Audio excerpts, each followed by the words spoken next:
as I said, I think in one of my emails, doing something like Newsnight is always a risk. Obviously, the BBC, you would hope, would provide reputable journalism, but you never quite know when you embark on these journeys with sharing your data, with sharing your story, how well it will be respected. And all I can say is that not only did our colleagues deliver, I think, for us, but Newsnight also.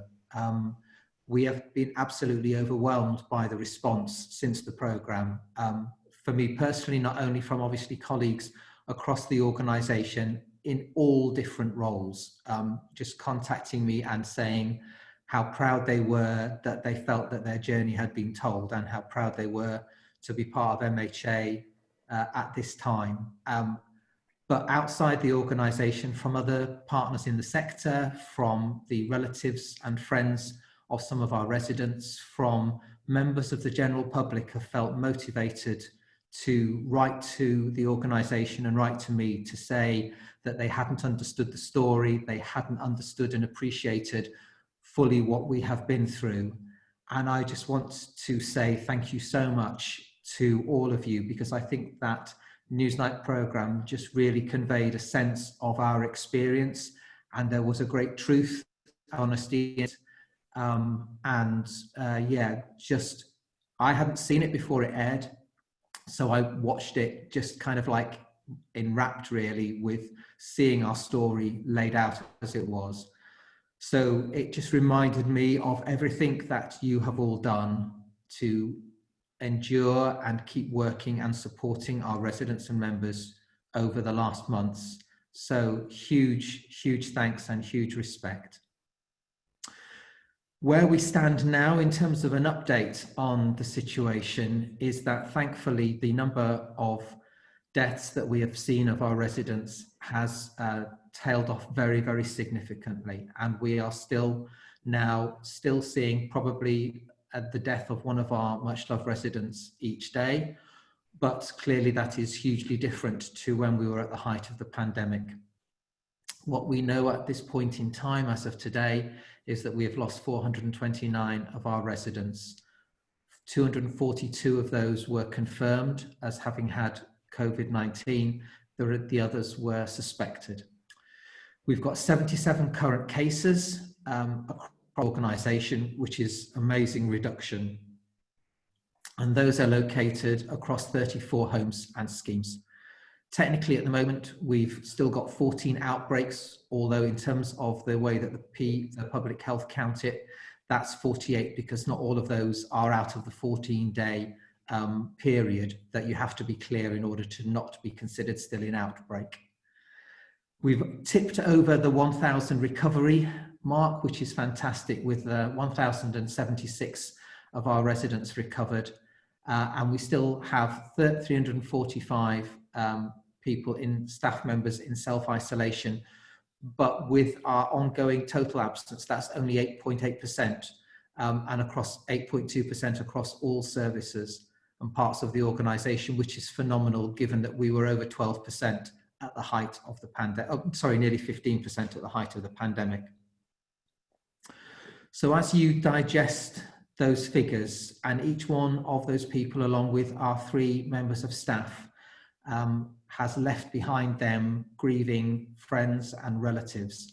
I would just like us, as we do when we come together for ELT Live, just to take a minute of silence, just to remember them, but also to remember the effort and the energy and the care and the love that has gone into caring for all our residents and members and caring for each other over this past 3 months.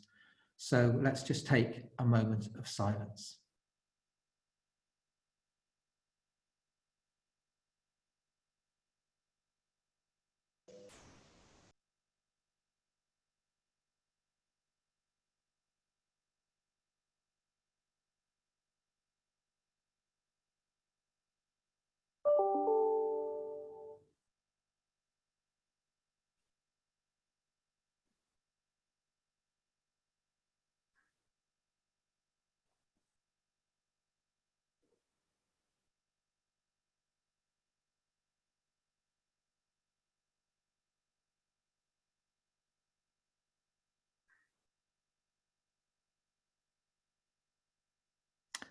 Thank you, folks.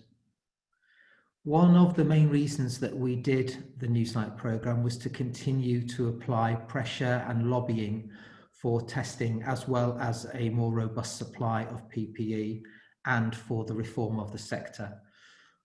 One of the good things that has just come out of that today, we heard at lunchtime that we have been put in with 2 other large providers to a new testing programme for whole home testing, which will be weekly for the next 4 weeks. This is something that we have been campaigning for months now, because we know that only are people with symptoms presenting as positive, testing as positive, but also those who aren't presenting symptoms. And it's one of the ways in which we can do more effective infection management in our homes and schemes. So this is really, really good news. So all 90 of our homes will be going into that programme as of next week, and we had that confirmed. We're in the mix there with HC1 and Barchester, and it's really good that we have been highlighted and picked for doing this piloting, because it helps us to keep our residents and our colleagues safe over this next month. And hopefully, with the success of that pilot, we will then move to regular, ongoing, weekly routine testing in all our homes. There's clearly work to be done in terms of testing in our retirement living schemes and in our live at home schemes. Obviously, at the moment, we can, our members of staff can go for the testing at the sites that have been set up by the government and public health, but we're hoping that that too will become more routinized. Moving now then to the other big issue that I've raised this week in terms of my comms on Wednesday, which is about the revised business plan that we have created to move us forward. Our strategy still stays in place. We still feel it's vital that we continue the work around creating communities, around enhancing later life through enhanced services, around being fit for the future, around our MHA people. But clearly we have a major piece of work to do in terms of recovering from the impact of the pandemic upon MHA. And so we're creating a programme which we're titling Simpler, Smarter, Sustainable, which is really going to focus on 7 key areas, which are occupancy, the efficiency of our central support function, the refreshing of live at home and refreshing of retirement living, the property and services review to make sure that that is sustainable for the future, increasing our support in terms of time for care through things like digital care planning and services that enable us to provide the focus and the emphasis on the quality of care, and also then sector reform. Because what we know out of this, as I said earlier, is that there needs to be a huge shift in the way that health and social care work together and the settlement for social care. As part of the work on occupancy, that's already begun. There's an occupancy campaign, and that's being led by Karen Slater and Alison Hobb in terms of looking at inquiry management, and there's a campaign being launched in relation to that. So we're already motoring. Jonathan Mace is already working on plans in terms of the learning from the ways in which Live at Home has had to adapt and how that can continue to adapt and be part of the change that we need to make across MHA. So a range of these pieces of work are already in train, but we need to galvanise them together to make sure that they're joined up and effective. And I have asked the colleagues on the senior leaders group to come back with plans in a drafted form by the end of next week, as I said in my email that we would. And then as an ELT, we will look at those and produce a coordinated plan that will then enable us to shape the places in the organisation that we need to make changes. I don't underestimate the difficulty around this, and I know Victoria is going to talk in more detail in terms of the implications of this for us as an organisation. But we have tried to make sure that we shared this with you as soon as we could, and I recognise that it leaves people feeling a measure of anxiety. What we didn't want to do, though, was start making inquiries and having conversations around the organisation that inclined people to think that changes were afoot without us being level and open and honest with you in that respect. So I do appreciate this is not easy, and it's going to be difficult for us as a whole, and we need to work together as one in that. But we will seek to protect jobs as much as we possibly can, and we will seek to make sure that MHA is sustainable into the long term. I have confidence that we will be able to do this. We have got a really galvanized team and group of managers. We have got such commitment out in our services and at our central support services, and I know we will come through this. Just another couple of points before I do hand over to Victoria. One of the questions on Slido was in relation to visiting to our care homes, and we've just issued some guidance in relation to that. And I appreciate that this is going to be something that is going to take quite a lot of time and resource at a home level to manage, because we are gradually going to be introducing people, hopefully mostly outside, but to having meetings with their relatives who they've not seen for 3 months. And that's going to need to be done very carefully. We're going to need to make sure we maximize cleanliness, that we take care if we're in areas where there are high levels of infection still in the community. So there's a whole range of issues there. And we do know that this is going to be complicated and somewhat difficult. But we did take the guidance and tested it with Debbie Phillips' group of managers in the East Midlands to make sure that it was as fitting as we could make it. It's something that's happening across all providers in the care home sector. And we knew that we would have to pull together an approach that was going to work across our care homes. So clearly it's going to require finessing at a local and home level in terms of how this works with the environment of the home, with the way in which infection is managed in that area, and whether or not the home is still in an outbreak mode. So clearly all those factors are going to have to be borne in mind. And it kind of touches on another question that came up in Slido, and I'm answering these largely because Dan isn't able to be here this afternoon.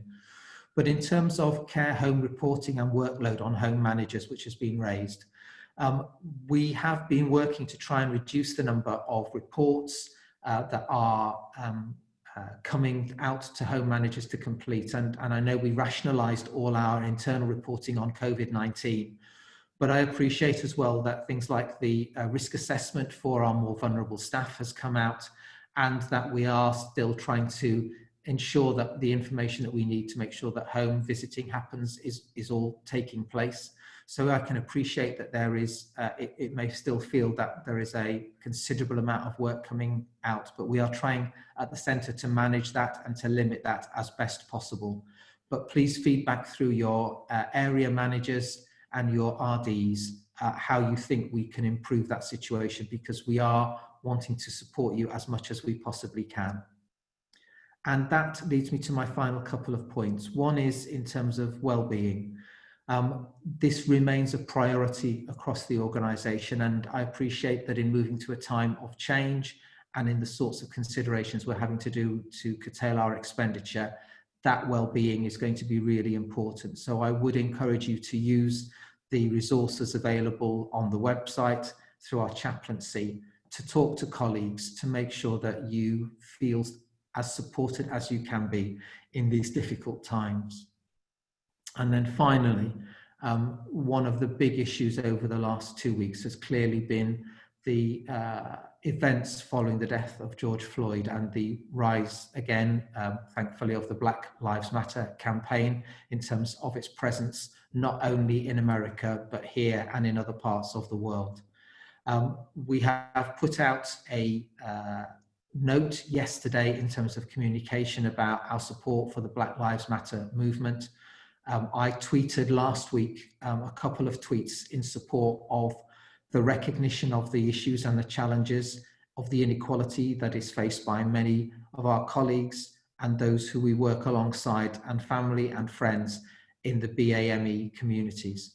So I am aware that this is something that is so hard to wrestle with. It's something that we have picked up within our own EDI strategy and are seeking to take forward. We aren't representative across the organisation at all levels in terms of reflecting our communities and the people that we serve, but it is something that we seek to relentlessly work towards. And I think we will be finding always possible to make sure that particularly campaigns like Black Lives Matter are given presence and relevance within the organisation. So on that note, folks, I'm going to hand over to Victoria to update you regarding the financial situation. Victoria. Thank you, Sam.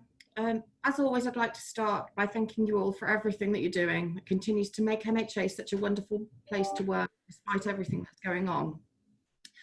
As Sam said, today I'd like to cover off with you the announcement he made earlier this week regarding our financial situation. From the very beginning of the coronavirus pandemic, we've been undertaking ongoing assessments of multiple scenarios and how they impact our financial situation. Throughout this, we've wanted to give you as much clarity as we can, and I've spoken frequently about the financial impact on us as an organisation. We've now got to the point, unfortunately, with those scenarios where it's become clear that cuts are unavoidable, and we felt it was the right time to share that with you. The updated business plan for the period of coronavirus recovery that Sam's just mentioned has just been launched. And as part of that, the SLG and heads of departments are being asked to review how we deliver at least a 15% cost reduction across the organisation. As Sam's mentioned, those proposals will be reviewed by ELT at the next meeting in a couple of weeks' time. So by the end of the month, we'll be at a point of greater clarity as we begin to determine the shape of the organisation of the future.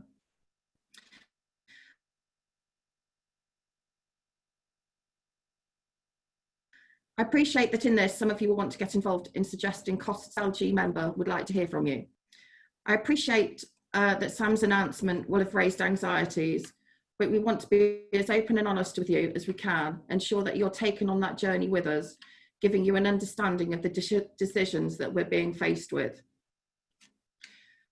Another point that I'd like to update you on is where we are on accessing the government funds that have been announced. These are primarily a 3.2 billion fund and a 600 million infection control fund. We're very proactively accessing these monies, but the level of confusion between local authorities and CCGs and central government, and the lack of consistency across local authorities on what we can claim for, as well as the administrative burden of accessing these funds, are making successful access very difficult. We'll continue to do what we can to access these funds and get those monies in, whilst also lobbying for greater clarity and accessibility of these funds. I'm now handing over to Anna, I think. Thank you. Thank you, Victoria. The areas that I was going to cover today are Black Lives Matter, risk assessment, furlough and redundancy, the points that have been raised through the Slido so far. So Black Lives Matter, I wanted to say that I and MHA openly and actively support this movement. We recognise the injustices that Black communities have faced for decades and how that's reflected in inequalities throughout health, education, employment. And as Sam said, it's reflected in our statistics. So we must change this, not only for our people within MHA, but for society as well.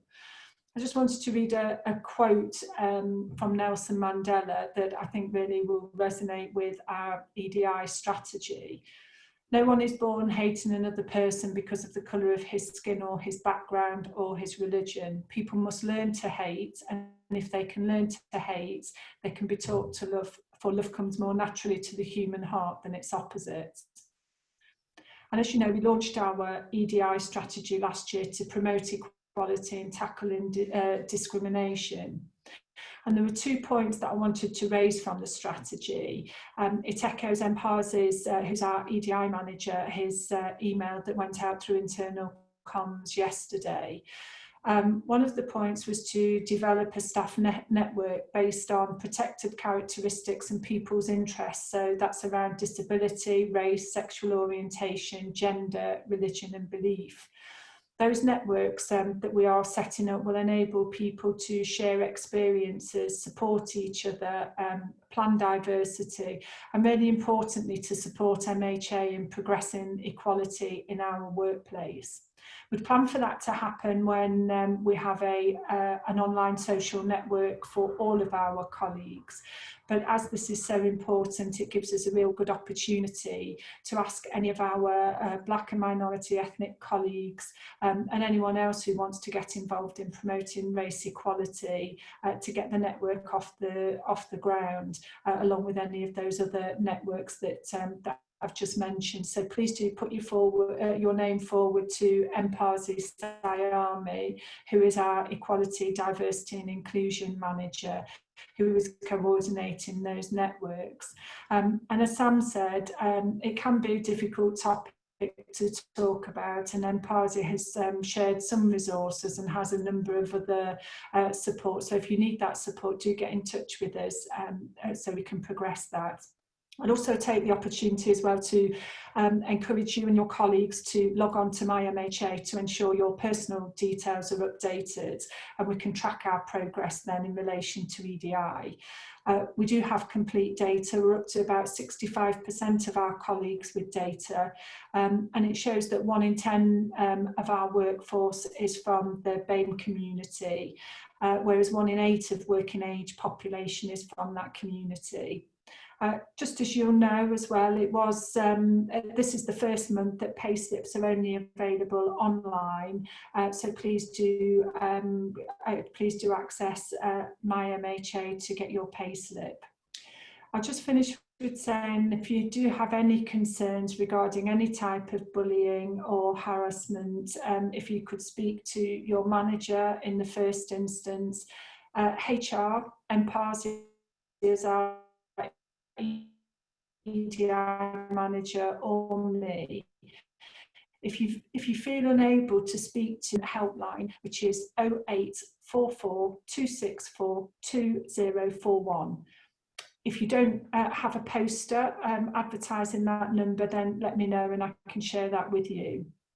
And as Mpazi said through his communication, in a racist society, it's not enough to be non-racist, you must be anti-racist. So it's really important for us to take action. So moving on then to our risk assessment. This focused on the highlighted risks at the outset of the pandemic. So that was those with significant health conditions who were shielding or due to their age or pregnancy. Our clinical team have been just research and guidance, and then last week one of our homes and area managers kindly trialled that for us so that we could check that it was right, and again after feedback. So then at the beginning of this week we issued the risk assessment to our operational managers, and it covers all of our colleagues on the front line to reflect the findings around the greater risks that are coming through research due to age, gender and race. As you know, the purpose of the risk assessment is so that we can provide greater support and protection to enable people to work safely. We estimated the level of PPE needed and are keeping this up to date as you're sending your responses through. So it supports the previous risk assessment, and we weren't expecting that there would be any need for furlough or that would be necessary. However, the government deadline being the 10th of June, that was the reason we put that deadline on it, so that it could be available if necessary. So I did want to say I'm sorry that the time frame ended up being so tight. We did do a lot of checking and trialling that to ensure that it was right. I also appreciate that it does cause additional work for the risk assessments, but it is really important that we keep our people safe, and I know that all of our managers support that.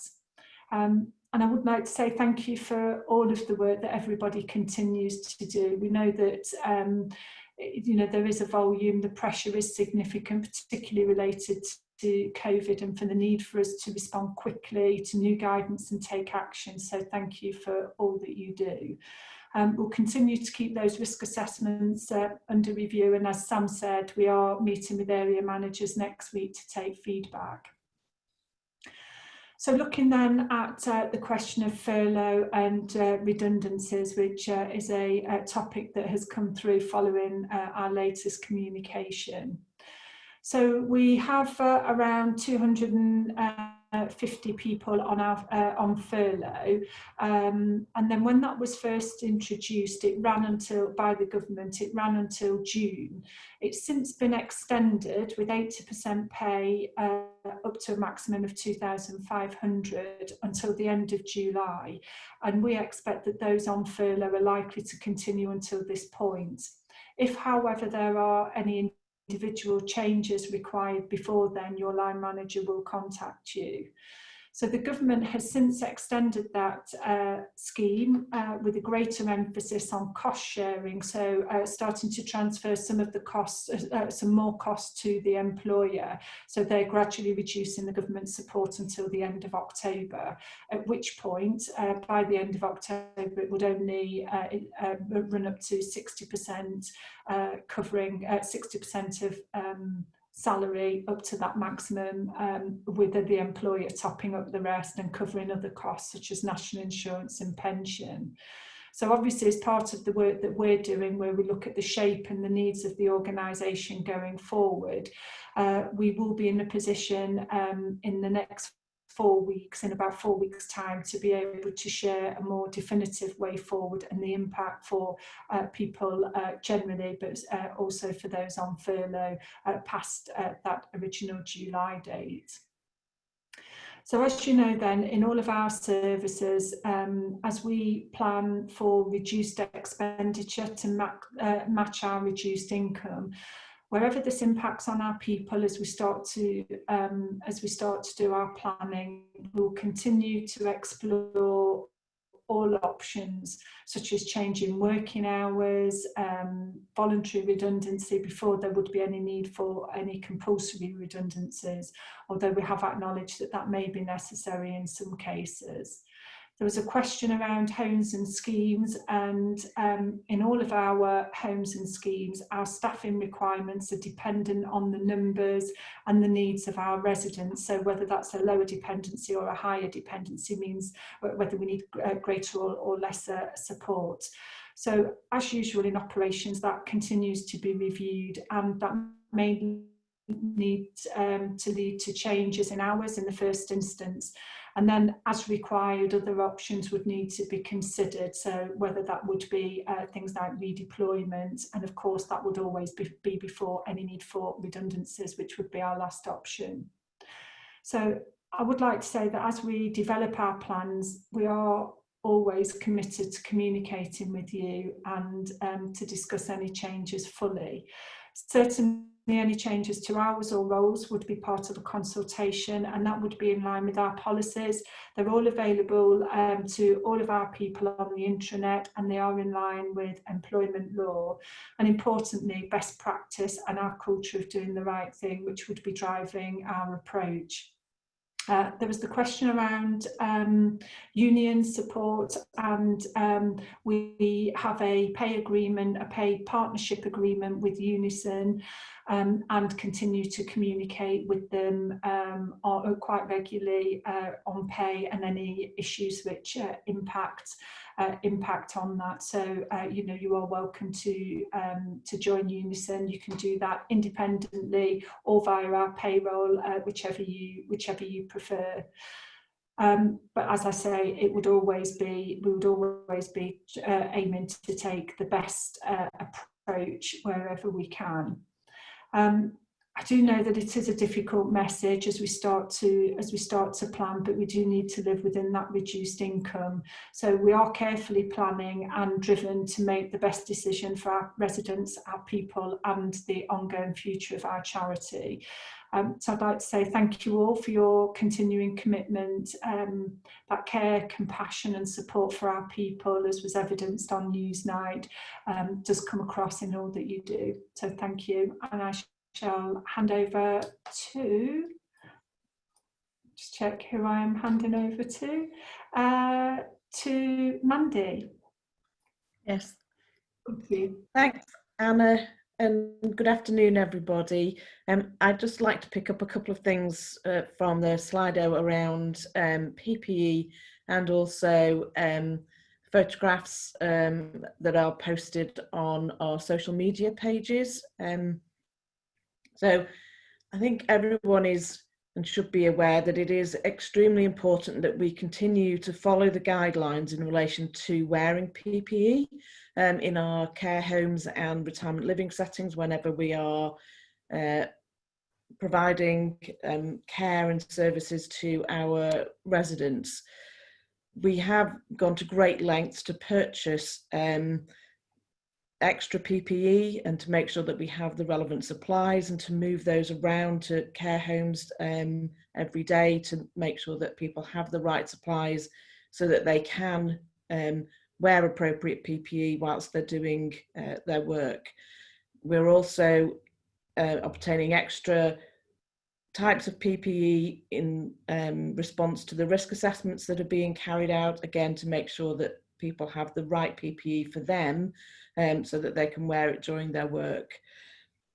Following all of our staff and resident testing in all of our homes, it's become apparent that at least 43% of our residents and staff are testing positive but asymptomatic.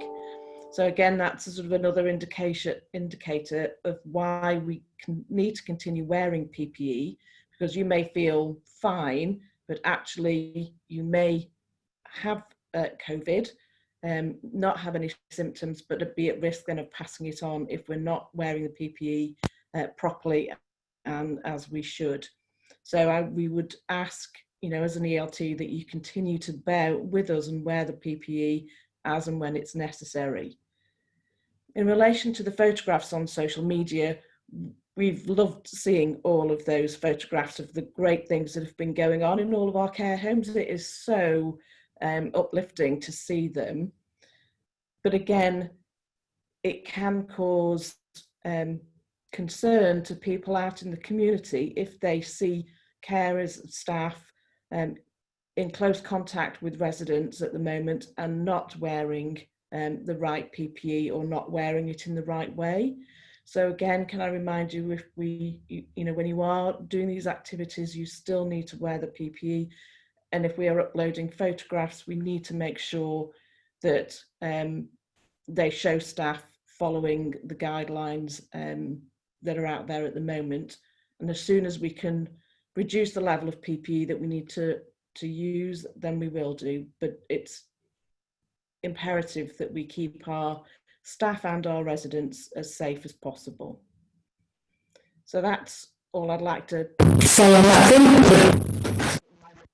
Last comment would be, please keep up with the activities and the posts that you put on social media, because it does brighten our day every day. And thank you. I'll now hand over to Andy. Thank you. I've got a few questions around Epworth House to start off with.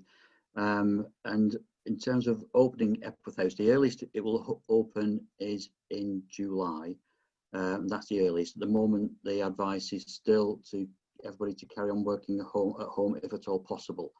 When it does open, it will open in such a way that it is safe. And that's one of our key parameters in making sure that it is safe before we do open the building. And it will have considerably reduced capacity as a result of that. And that will mean that we will have to change work practices across the departments. Each department will look in their own right as to how they want to use their space and what sort of rota they will introduce, but it will mean we will not be able to get the same number of people in the building at the same time. Whilst looking at that, we're also looking at the potential of making savings around the way we operate at Epworth House. Surprisingly, if we didn't open Epworth House at all, there wouldn't be significant savings made from that. But what we need to do is make sure that we have the space in Epworth House that we get, for instance, so that we don't have to go out using meeting rooms in hotels and booking extra spaces outside as we currently do.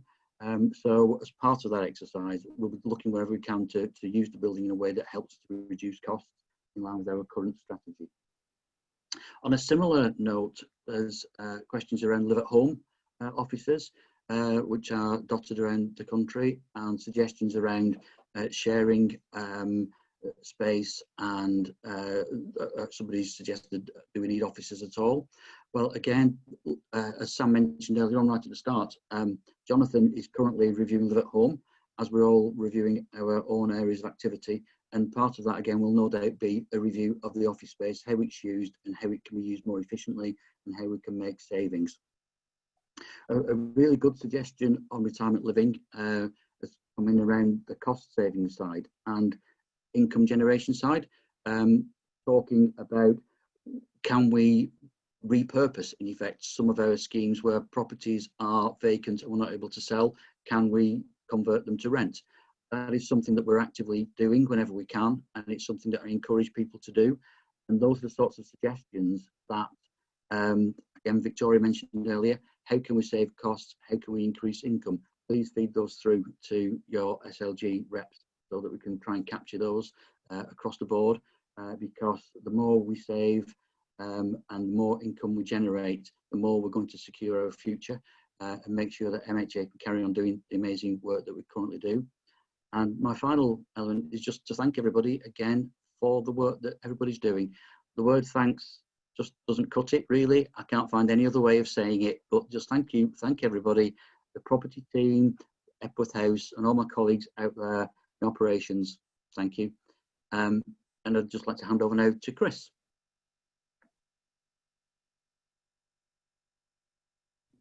Hi, good afternoon, everybody.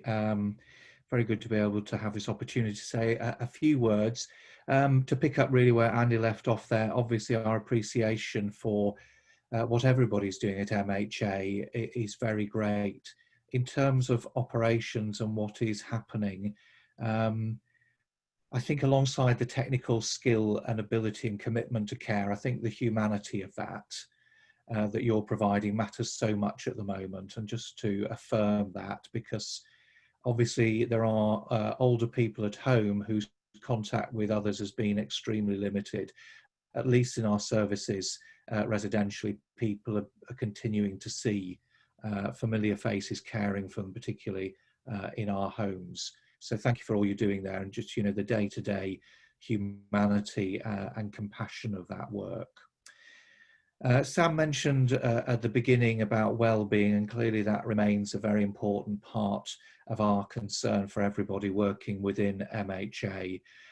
There is now a link on desktops, on MHA desktops, that will take you to the well-being section of the intranet and with resources around that. So please do take advantage of that. It doesn't always alter the reality of the things that are going on and the anxieties that might be caused, but it does perhaps help each of us deal with those or provide suggestions of ways in which we can cope more effectively with whatever's going on for us personally or indeed professionally. As we also know, there are many of our residents have died with COVID-19 in recent months, and also 3 of our colleagues at MHA. There is a group which will be meeting again next week, a small but representative group of colleagues planning and debating how best to conduct a memorial. We don't want to stop any service or any part of the organisation doing what it wants to do when it feels the time is right. And if you need any support in doing that, kind of ideas, whether that is, as it were, a religious service or act of remembrance or not, if you want some advice about how to build and shape the content of that, then please do get in touch with me. But in addition to that, and anything which is done in wider society, for example, a national day of mourning or of remembrance, MHA will have an event of its own for our services collectively on the same day, and that's likely to be in the first part of September, but there are still some discussions going on about that. I'm also going to say a little bit for a moment on fundraising. Obviously, in the current climate, remains a very important part of what MHA does. We are a charity. Fundraising is part of our life, and it always has been, all the way back to 1943 when we were founded. In Manager's Digest yesterday, there was information about a fundraising campaign that's underway at the moment. If you haven't seen Manager's Digest, then we can provide that advice. It's on the intranet. You'll be able to find information, or email fundraising inquiries at mha.org.uk if you would like any further support or information about this particular campaign. I think lastly from me, in about 48 hours time, almost exactly actually, 48 hours time, we will be premiering a special MHA Sunday service video via our website and based on YouTube. Most of you, I'm sure, are familiar that every year there is a particular Sunday, the second Sunday of June, when the Methodist Church and our services and other churches and faiths can mark and stand with us in a celebration and in a service. And this year, because of course churches and chapels can't meet, religious buildings are still not open, although they're about to be for individual prayer, many of them. MHA Sunday this time will be done virtually. It will be done online. I do think it is well worth a watch.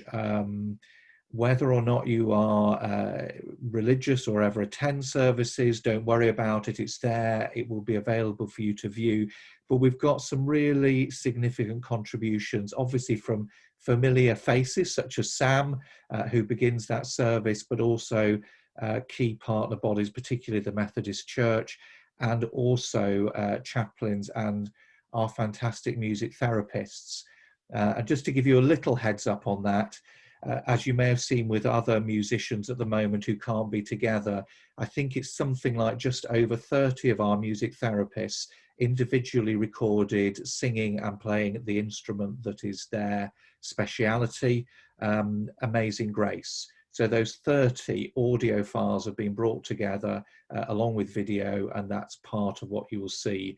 If you can't make 3 o'clock on Sunday for all sorts of reasons, once it's been premiered, it will continue to be available from the MHA website.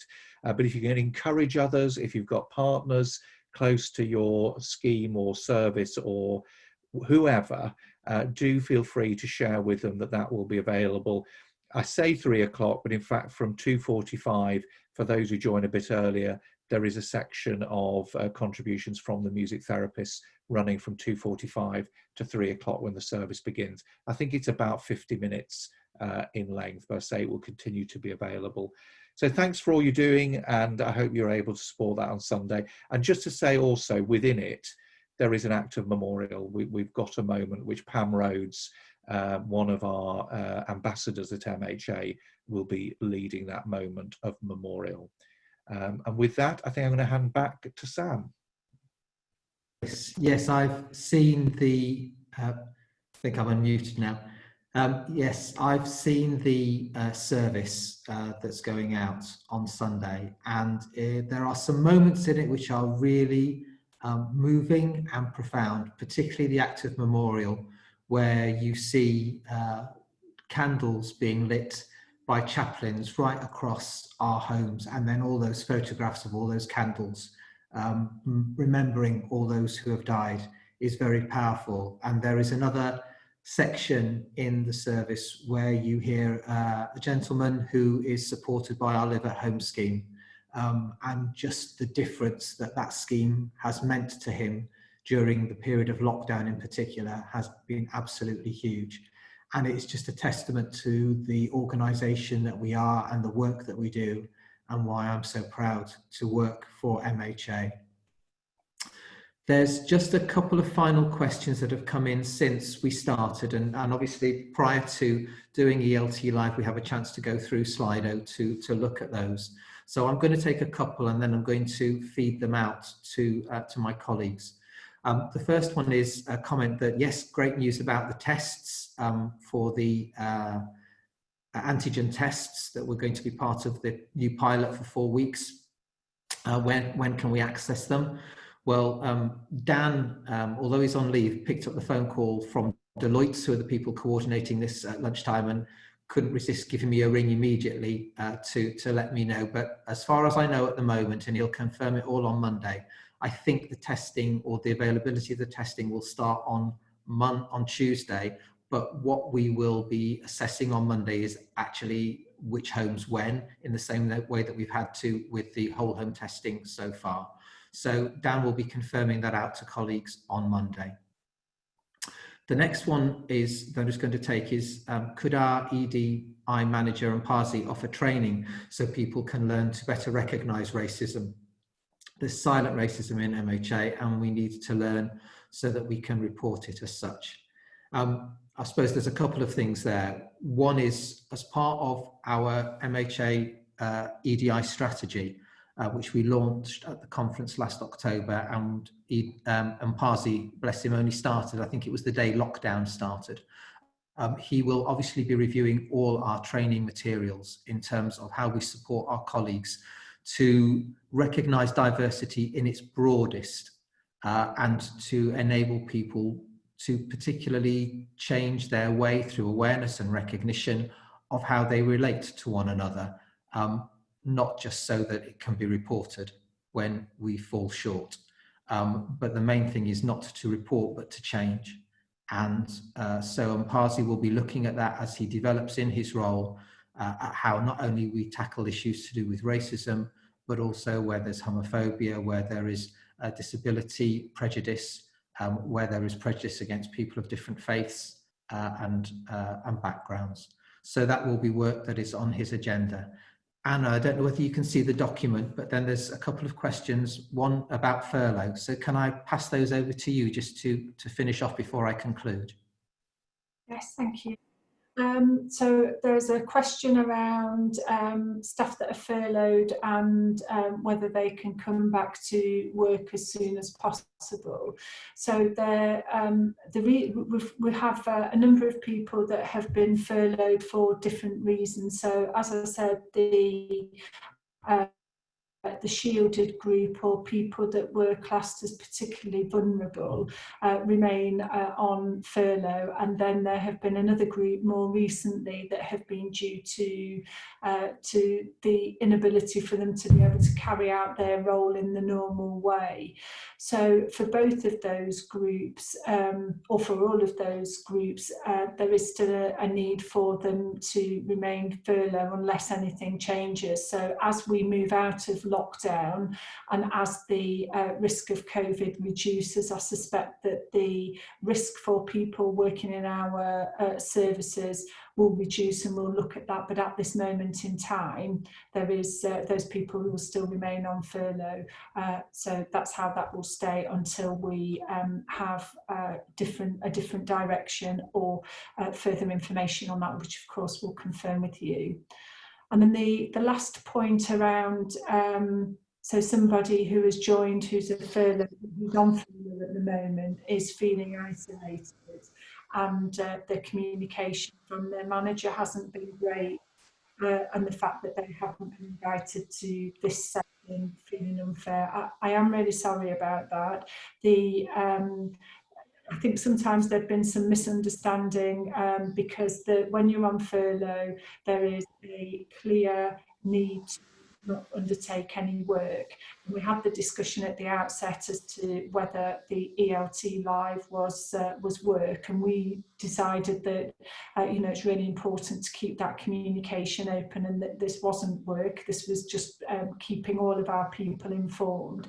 So I'm sorry that you haven't had the invite. You should have done, and we will follow that up through with our colleagues to ensure that everybody has an invite.